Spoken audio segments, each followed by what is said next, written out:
Here's a simple step-by-step guide on how to permanently delete your Google account.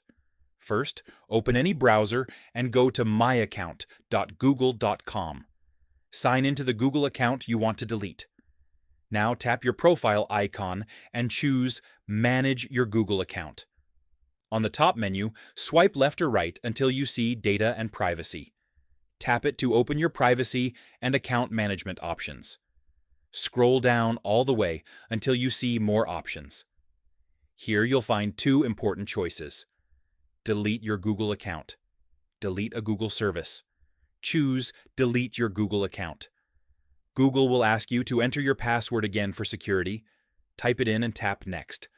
Google will now show everything connected to your account: Gmail, Drive files, photos, YouTube channel, Play purchases, and more. Scroll through carefully, because once deleted, all data is gone permanently. You can also download your data by tapping Download your data if you want a backup. Scroll down to the bottom.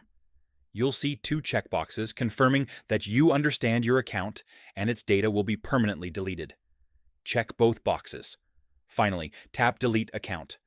Your Google account will now be permanently removed. You will no longer be able to sign in or recover it.